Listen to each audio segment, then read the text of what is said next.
العلم أشراف مطلوب وطالبه لله أكرام من يمشي على قدمه. العلم نور مبين يستضيء به أهل السعادات والجهال في الظلم. Is this praiseworthy?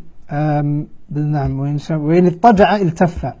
So with regards to eating and drinking, there's no harm in, obviously, and it proves obviously that she is presenting food to him. Now there's no harm in finishing or eating that which is put forth, lacking. At the same time, one's main concern shouldn't be food. One's main concern shouldn't be food. What we're eating tomorrow, what we eat the day after, and there's a menu in the house. Food is the least of worries that a person should have. Ponder over the Messenger sallallahu wasallam alayhi, in his house sometimes there'd be no fire for 2 months. And he'd walk into the house and ask his wives if there was any food to eat. Sometimes they'd say no. Like if a person constantly hassles his wife to cook him 100 different types of dishes, and his main concern is food, طبعا that is something which isn't praiseworthy. Food is a means to live. It shouldn't be your living. It's only a way for you to live. And even if one's wife doesn't cook, for her obviously maybe being ill or maybe being out, then he shouldn't complain and make a very big deal out of it. Just because she hasn't cooked or there's no food in the house, you cook, or go out and get food, or go out together. Like to make your main concern food, and then if anything does go wrong, or if it's too hot, if it's too cold, if it's not spicy enough, or if it's too spicy, that you make it Yawm al-Qiyamah, then that is not right. وَإِنِ اضْطَجَعَ الْتَفَّ. And if he lies down and if he goes to his bed, he wraps himself up, he covers himself up. وَلَا يُولِجُ الْكَفَّ لِيَعْلَمَ الْبَثَّ. And he doesn't reach out to see who's with him. He doesn't reach out to see who is sleeping next to him, to know my worries and so on. So bath يعني worries and humum. That's why Yaqub said قال إنما أشكو بثي وحزني إلى الله. I will complain of my grief to Allah subhanahu wa ta'ala, my sadness and my grief to Allah subhanahu wa ta'ala. So this woman is saying that this husband, he doesn't conversate with me, he doesn't talk to me. He doesn't wish to, or he doesn't want to find out what is going through my mind, how my day has been, why I am sad, if I'm sad, and if I'm happy, he doesn't know why I'm happy. He doesn't want to know why I'm happy. And طبعا that shouldn't be the case. هن لباس لكم وأنتم لباس لهن. You are like a garment for them, and they are a garment for you. So just like a man should find a safe haven in his wife, the wife should find a safe haven in her husband. And they should be able to share secrets. And they should be closer to one another than anyone else. Some couples, when they have problems and issues, they complain about each other to other people. They complain about each other to other people. And طبعا while that can be the case, لكن it shouldn't be the case at the first or the fourth or the fifth or the sixth instance. They should try to resolve their problems between themselves. If you've got a problem with your husband, go to him, explain to him what you don't like about him, or explain to him what it is that has made you sad about his character and how he deals with you, and vice versa. If the husband doesn't like something about his wife, then he should try to talk to her and explain to her. Because if people genuinely love each other, love one another, they're willing to leave off the bad traits that they may have. طبعا no one's perfect except the Messenger sallallahu alayhi wasallam. Lakin for us, don't forget that when two people are getting married, they've both grown up in different households, in two different places. Their customs and their norm is totally different. So instead of complaining about one another to other people, sit down and talk to one another and discuss what the problems are. You will find that more often than not, they can be solved. They can be solved. And don't forget, when two people marry each other, they chose one another. No one forces each other to marry anyone. So you chose one another. Therefore, when problems do arise, then it should be easy to talk to one another. Just like pre-marriage, it was easy to sweet talk one another. Carry on sweet talking each other, even after marriage. And that's something that somewhat, in terms of intimacy and so on, that some may need to improve on. Some of the scholars says, وَلَا يُولِجُ الْكَفَّ لِيَعْلَمَ الْبَثَّ. Some of the shurah, the explainers say, or those who interpreted this hadith, some say he doesn't reach out to her, she doesn't get any intimacy from him. طبعا that is dispraiseworthy. قالت السابعة زوجي عياياء أو غياياء طبقاء كل داء له داء شجك أو فلك أو جمع كلا لك. This was a shaitan. She says her husband is a wrongdoer and he oppresses her, and he is weak, insecure. طبقاء, and he is foolish, he is an ahmaq. كل داء له دواء, every defect that you can find in anyone else, every marad and disease, you will find it in him. You will find it in him. Everything that you women have mentioned, you six have mentioned, and anything else that anyone else can mention, then everything, all of that can be found in my husband. شجك أو فلك, whether he'll hit you. Shaj is the jarh, that is in the head, or someone hitting someone on the head. Falak or fallaki, he'll hit you on your body, he'll make you bleed, he'll harm you.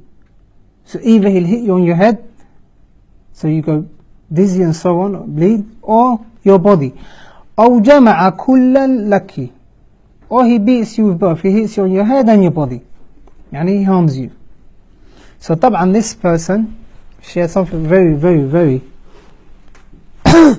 negative to say about her husband. And a man hitting his wife shouldn't be something that a person can even think of. It's not something that can solve anything. And the minute a person hits his wife, then all barriers have left the husband and the wife, and there's no barriers, and there's almost nothing left between them. طيب. قالت الثامنة زوجي المس مس أغنب وريح ريح زرنب. She says, زوجي, his soft touch is like the touch of a rabbit. It's like the touch of a rabbit. His skin and his body is soft and tender. وَرِيحُ رِيحُ الزَّرْنَبِ, and his smell is like the smell of the zarnab. Zarnab is a plant that smells very nice. Now, since she's praising him in this way, for his outward appearance, then it means that his inward appearance and how he treats her and how he lives with her is also similar to the touch of a rabbit, and is also as perfect or as good as you can get. So she also praised her husband. قالت التاسعة زوجي رفيع العماد طويل النجاد عظيم الرماد قريب البيت من الناد. She says, زوجي رفيع العماد. So she's saying that her husband, or she's describing her husband's home to be very wasi' and spacious. Al-imad, what she means is the tent, if the big pole that's holding the tent together is long, then it means that the tent is wasi' and spacious. So that's what she means about his home. His home is spacious, it's wasi'. And next, something which is praiseworthy for someone to live in a spacious home. Tawilun nijad. Nijad is that place where a person puts his sword. So she's saying that the strap that he carries his sword is very long. Meaning that, firstly, he is tall. So he's tall in a praiseworthy way. Because women like tall men more often than not. So she's praising him for his height by saying that the strap that he has is long because his sword is long. Now if he was short, then his strap wouldn't be so long. Also it shows shaja'a, shows that he is brave. Azimu ramad, his ashes are abundant, or the ashes in his house, there are always a lot of ashes in his house. Meaning that he cooks a lot for his guests. He cooks a lot for his guests. He's very generous. And he cooks a lot. He cooks a lot for his guests, and he always has a lot of guests. Qareebul bayti min an-nad. His home is close to the nad, to the social gathering place of his people. His bayt, his home, is close to where the people of his community gather together. So anyone who wishes to go to him, pass by him, ask him for something, they'll easily be able to get to him. So it shows that he is generous and he is giving, and he has a lot of duyuf. He has a lot of guests. So the ninth one praises her husband. قالت العاشرة زوجي مالك وما مالك زوجي مالك وما مالك مالك خير من ذلك. زوجي, my husband, is Malik. He owns a lot.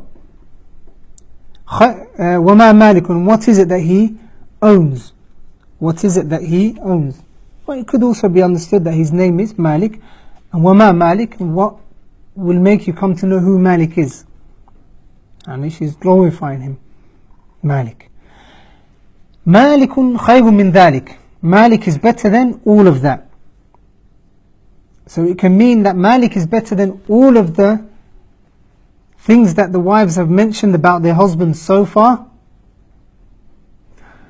Or it can mean that he is better than the ninth one, who was praised by his wife for being very honourable and very generous with his guests.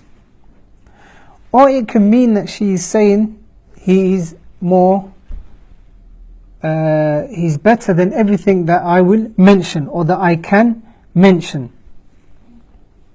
So this one, she also praises her husband by saying له إبل كثيرات المبارك قليلات المسارح.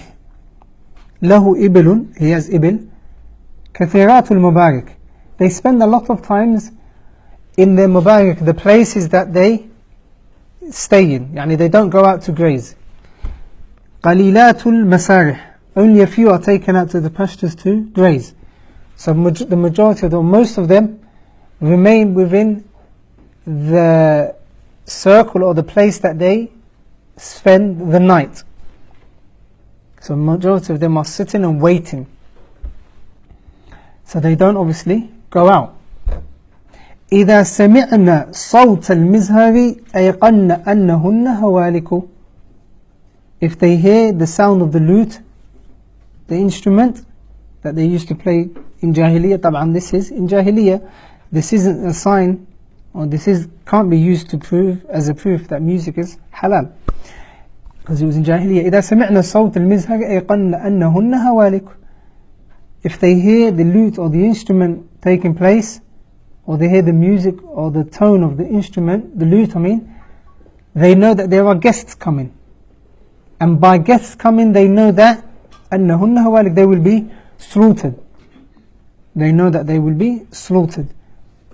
So this woman also praised her husband by saying that he has a lot of ibil, he has a lot of camels. And even though he has a lot of camels, most of them stay near the house, near his home. So that any time guests come, they can be easily slaughtered, or they won't have to go out into the woods to go and find them. And only a few go out and graze, to graze. طيب. قالت الحادية عشرة, and the 10th one said, the 10th one being Zar'a. Zar'a. And this is the last one, the 11th one, and this is the one that the hadith has been named after because of what she is about to say about her husband, Abu Zar. زوجي أبو الزرع وما أبو الزرع أناس من حلي الأذنية وملأ من شحم عضدي وبجحني فبجحت إلي نفسي وجدني في أهل غنيمة بشق وأطيط ودائس ومنق فعنده أقول فلا أقبح وأرقد فأتصبح وأشرب فأتقمح. She mentioned a lot of good things about her husband. She said, وما أبو زرع, يعني what will come to know, how will you know, how can you possibly come to know Abu Zar? And she's praising him تعظيم. أناس من حلي أذني, he has given me many things to beautify myself with, from gold and so on, to the extent that it has made it heavy on my ears and my body, because he has given me so much to beautify myself with, then my body and my ears have become heavily loaded with it. وَمَلَأَ مِنْ شَحْمٍ عَضُدَيَّ, and my arms are filled with fat, or they've become fat. My arms have become fat, يعني thick, in a praiseworthy way, not obese, like in fat, يعني thick, meaning that he feeds her, and he gives a lot to eat, and she doesn't do much. So it means that she has put on weight, because obviously he has been honoring her, he has been looking after her and taking care of her, so she is well kept. وَبَجَّحَنِي فَبَجَحَتْ إِلَيَّ نَفْسِي, and he has pleased me, he pleased me and he is delighted with me, and he has honored me. فَبَجَحَتْ إِلَيَّ نَفْسِي, and I became proud of myself and pleased with myself, and her confidence was sky high, because he has given her something to be confident about, meaning that he was courteous, listens to her, respects her, honors her, and so on. He makes her feel good, so in return she felt good. وجدني في أهل غنيمة بشق, he found me living with my family, and we were in a state of poverty, and we only had sheep.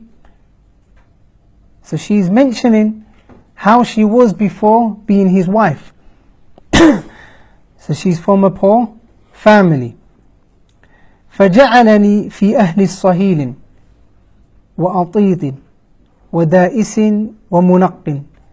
So he said, or she said, that he has brought me into his family, and they are a family who own horses and camels, and they have farms, and they have people that pick their farms for them, and they have servants. So it means that she doesn't do much, which explains why she has become well kept and thick, meaning that she doesn't do much. فعنده أقول فلا أقبح, when I'm with him I talk and I speak my mind, and I say what is on my mind, and I give my opinion. فلا أقبح, and he doesn't rebuke me or doubt me, nor does he insult me. And طبعا that is something which is very good that she has mentioned about him.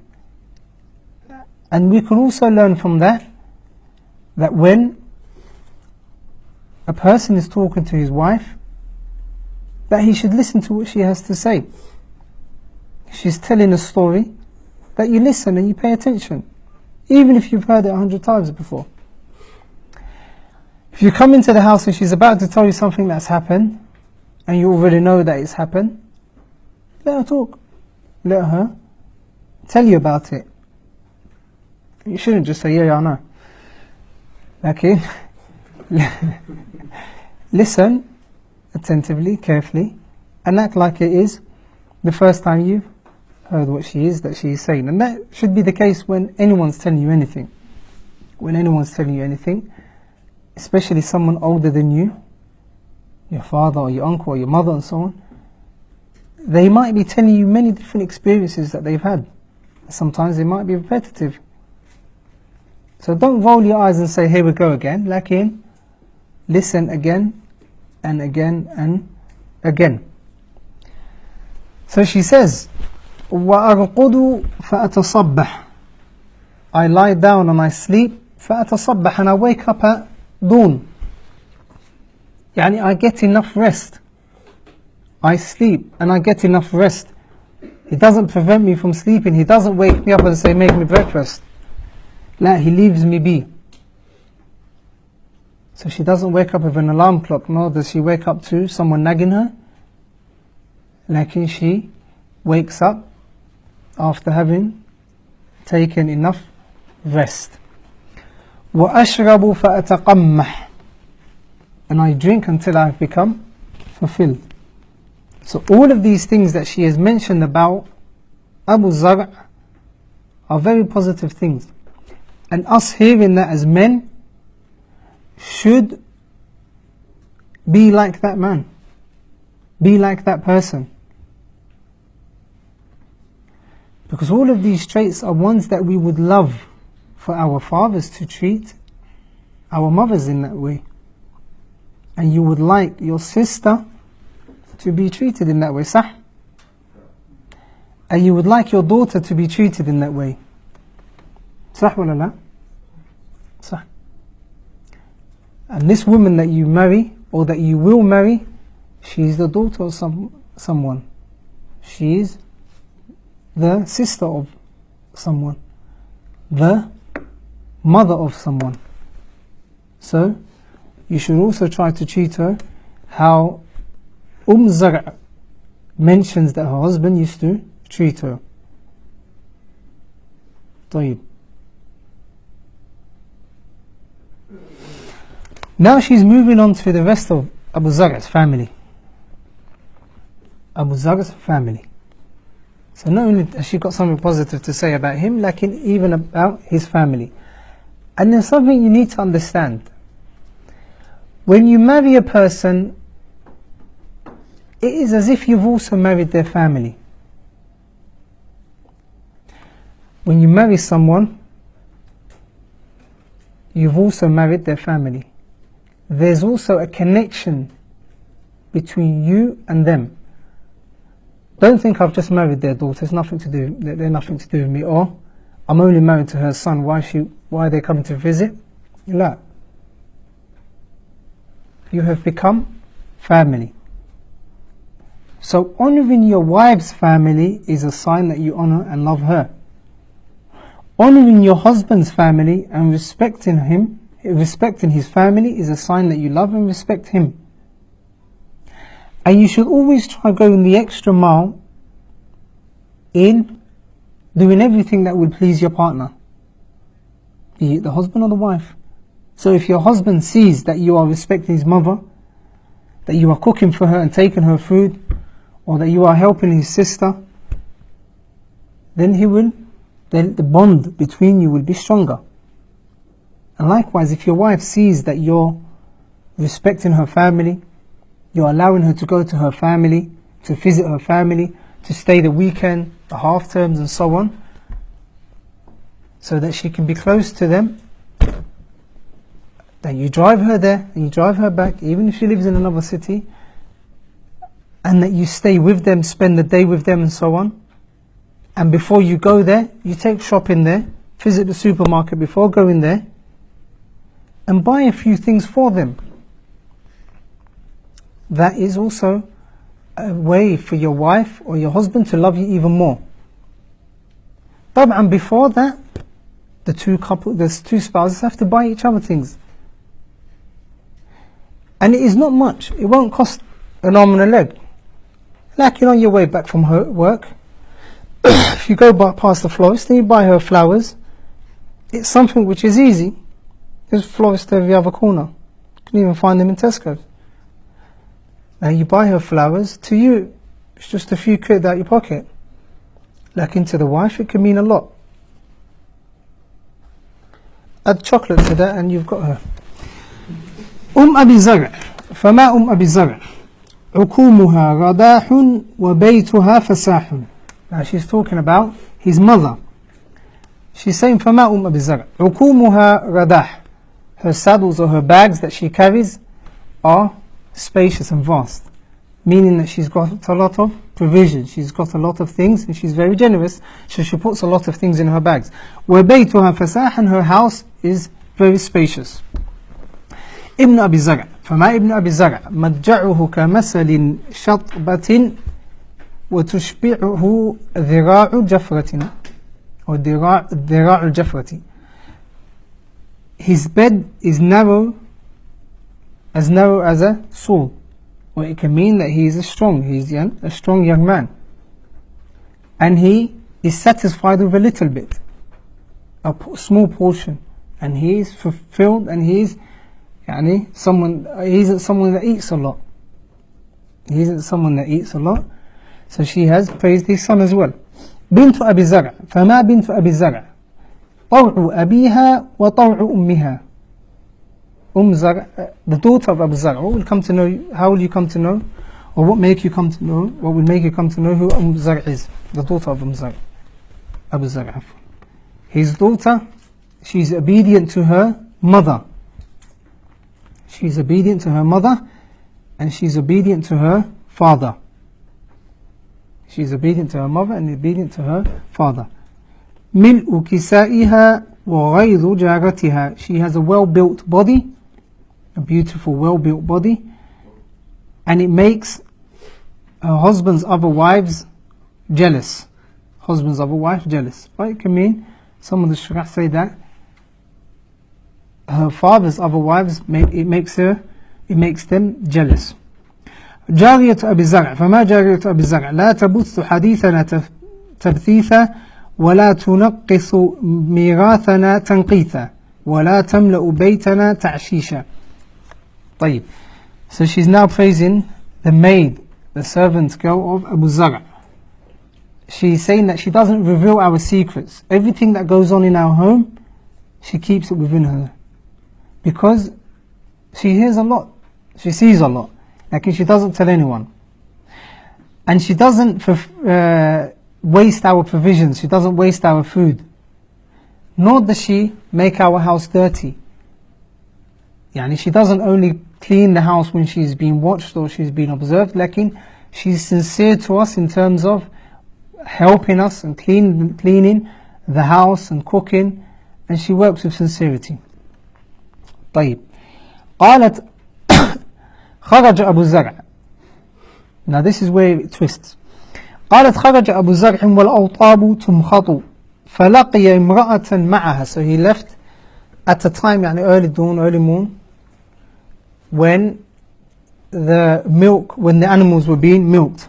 فلقي امرأة معها ولدان لها كالفهدان يلعبان من تحت خصرها برمانتين فطلقني ونكحها. So he saw a woman with two small children, like lepers, two small children, and they were on her lap. Playing with her. They were on her lap, sitting on her lap, playing with her. طيب. فطلقني ونكحها. she says that he divorced me after seeing that, so she became a fitna for him and he desired her, so he divorced me and he married her. He divorced me and married her, so she is no longer the wife of Abu Zar. فنكحت بعده رجلا سريا ركب شريا وأخذ خطيا. So I married, after he divorced me, I married a man, a very noble man,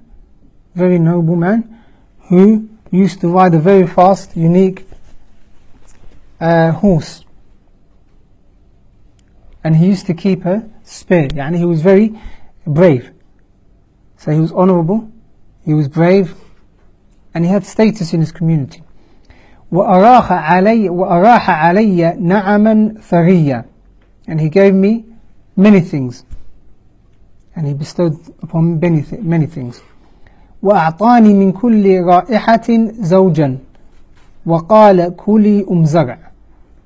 So he gave me many things, every kind of thing, every kind of wealth that you can possibly think of. أعطاني, he gave me, or he gave it to me. وقال كلي زرع, eat زرع, enjoy زرع. وميري أهلك, and give to your family, and give to your relatives. So he wasn't only good to her, he did not only honor her, lakin he also loved and honored and cared for her family. لكن مع ذلك, even though she said that this man that married her, she's praised him, lakin she said, فلو جمعت كل شيء أعطاني ما بلغ أصغر آنية أبي زرع. Were I to gather everything that he has given me, this man, this noble man, brave man, who has got status in his community, who has honored me and given to my family, not only me but to my family, were I to gather everything that he has given me, it won't be equal to the smallest utensil in the house of Abu Zar. Meaning, she still loved Abu Zar. And it is said, مَا الْحُبُّ إِلَّا لِلْحَبِيبِ الْأَوَّلِ, that the true love is for the first love that a person falls in love with. طيب. So even though this man has honored her, she still yearned for Abu Zar. She's always thinking about Abu Zar. So even though she was married to him, lakin she cannot forget all of the good times that she had with Abu Zar. And that is because Abu Zar genuinely did treat her good, and she had very good times with him. قالت عائشة رضي الله عنها فقال لي رسول الله صلى الله عليه وسلم. So Rasulullah صلى الله عليه وسلم said to her, said to Aisha رضي الله عنها, كنت لك كأبي زرع لأم زرع. So the Messenger صلى الله عليه وسلم said to Aisha, verily, O Aisha, I am to you like Abu Zar was to Zar. In one narration, غير أني لا أطلق, لكن I do not divorce. I won't divorce you. I do not divorce you. In another narration, Aisha radiallahu anhuma said that he is خير من أبي زرع. صلوات الله وسلامه عليه. طبعا the Messenger صلى الله عليه وسلم is more complete than Abu Zar. وإنك لعلى خلق عظيم. When Aisha radiallahu anhuma was asked about the Messenger sallallahu alaihi wasallam, his character, she said, كان خلقه القرآن. And طبعا that is the end of the hadith.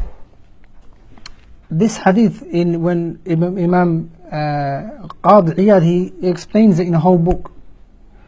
Imam Ibn Hajar rahmatullahi alayhi rahmatullahi wasi'ah, when he's talking about it in Fath al-Bari, Sahih al-Bukhari, in a lot of pages, more than 30 pages, he explains this hadith. So it's a hadith that has a lot of benefits that can be derived from it. From the benefits that Imam Ibn Hajar al-Asqalani says, that حسن عشرة المرء أهله بتأنيس أو بتأنيس والمحادثة بالأمور المباحة. So the Shaykh rahmatullahi alayhi, Ibn Hajar mentions that this hadith shows that a person should live with his wife in peace and harmony and tranquility. should respect his wife even when it comes to speech. He also says المسح أحيانا وبسط النفس به ومدابعة الرجل أهله وإعلامه بمحبته لها. Also that a man should joke around with his wife